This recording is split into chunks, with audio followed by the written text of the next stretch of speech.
एक बड़ी खबर दिखाएं। तालिबान के कब्जे के बाद काबुल की लेटेस्ट तस्वीर आई है। सड़कों पर तालिबान का जश्न मनाया जा रहा है। झंडा लेकर सड़कों पर तालिबानी समर्थक घूम रहे हैं। ये काबुल की सड़कें हैं। ये वो काबुल है जिसको एक महफूज किला समझकर अफगानिस्तान के अलग अलग इलाकों से लोग यहां आ रहे थे, ताकि शायद यहां जान बच जाए, शायद यहां अफगान फोर्सेज और अमेरिकन या नेटो सेना तालिबान को काबुल में घुसने से रोक सके। लेकिन ये हम आपको काबुल की तस्वीरें सड़कों की दिखा रहे हैं, जहां पर झंडा लेकर तालिबानी सड़कों पर घूम रहे हैं। जश्न मनाया जा रहा है। राष्ट्रपति भवन तक झंडा लेकर पहुंच चुके हैं तालिबानी आतंकी। मैं आपके सुमित, आप तो काबुल में थे, आप तो काबुल से 140 किलोमीटर दूर तक गए थे।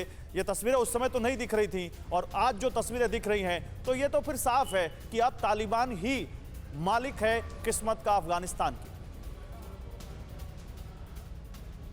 लेकिन तालिबान मालिक है, ये इस बात में तो कोई दो राय नहीं, लेकिन वो मालिक कितने दिनों तक रहता है, क्योंकि ये आप और मैं दोनों जानते हैं कि तालिबान को ना तो एक्सपीरियंस है गवर्न करने का, ना उनकी इंटरनेशनल एक्सेप्टेंस है। भले ही हम अंदर खाते मान ले कि कई नेशन जो हैं उनको सपोर्ट कर रहे हैं, लेकिन क्या वो बैकिंग उनको इंटरनेशनली मिल पाएगी? नहीं, तो वो नहीं है। तो ये सारी चीजें सबसे बड़ा इंपॉर्टेंट है। क्या कोई बाहरी खतरा है तालिबान को, या जो जानकार कह रहे हैं कि तालिबान के अंदर भी अलग अलग सेक्ट हैं, तो अभी तो उनका एक मिनिमम एजेंडा है कि जल्दी से अफगानिस्तान पर कब्जा करो, लेकिन बाद में कैसे वो एक रह पाएंगे? देखिए, कासवर ने एक बात बहुत इंपॉर्टेंट कही, जो आने वाले वक्त में सबसे बड़ा सरदर्द या सबसे बड़ी चुनौती होगी अफगानिस्तान में, वो है लोगों का पलायन, लोगों के लिए खाने की कमी, पानी की कमी।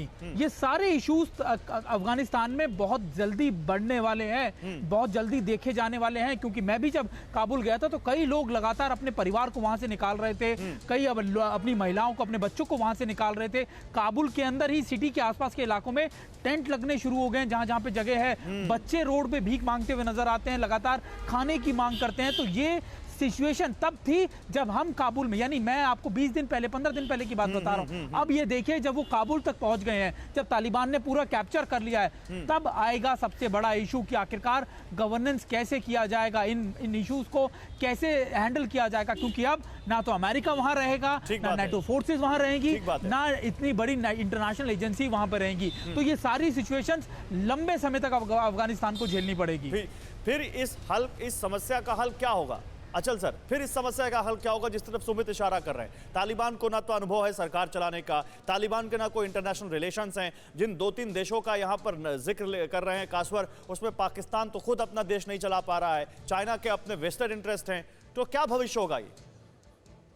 देखिए, अगर तालिबान अपने आप में किसी भी किस्म का सुधार नहीं करेगा, अगर वो एक रिफॉर्म तालिबान नहीं आएगा, तो जाहिर है कि अफगान और तालिबान दोनों का भविष्य जो बहुत ही ज्यादा अंधकार में होगा।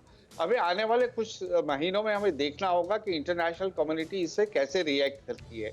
देखिए, अमेरिकन और बहुत सारी दूसरे देशों ने, जिसमें भारत भी शामिल है, हमने ये कहा था कि अगर तालिबान जोर जबरदस्ती से बाय फोर्स अगर वो काबुल को हथिया लेती है, तो उसको आइसोलेट किया जाएगा। लेकिन इस समय जो पिक्चर प्रोजेक्ट की जा रही है, वो ये की जा रही है कि ये as if it is a negotiated settlement.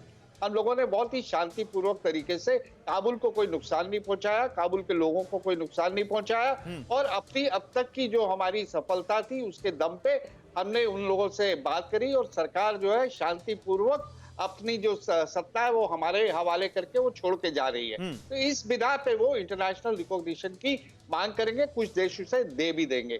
बाकी जो ह्यूमैनिटेरियन एस्पेक्ट्स है, उसकी जो एजेंसीज होती हैं, वो उन्हें इस बात का कोई फर्क नहीं होता कि उसकी मान्यता है या नहीं है। तो रेड क्रॉस होगी, आपकी यूएन ह्यूमन मैं आऊंगा उस मुद्दे पर आऊंगा, लेकिन मुझे गुरमीत सर एक चीज और बताइए। एक तस्वीर हमने देखी जहां अशरफ गनी तालिबान के नेता का गले लगकर स्वागत कर रहे हैं, बड़ी गर्मजोशी से वो स्वागत करते हुए दिख रहे हैं। और अब एक बहुत बड़ा वर्ग है जो इस बात पर सवाल उठा रहा है कि क्या कोई सीक्रेट डील थी तालिबान और अशरफ गनी के बीच? क्या आपको भी ऐसा लगता है?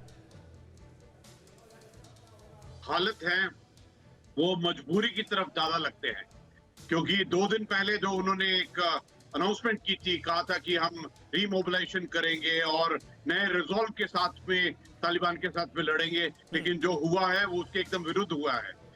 फिक्र आपकी, सोमवार से शुक्रवार रात 9 बजे सिर्फ TV9 भारतवर्ष पर।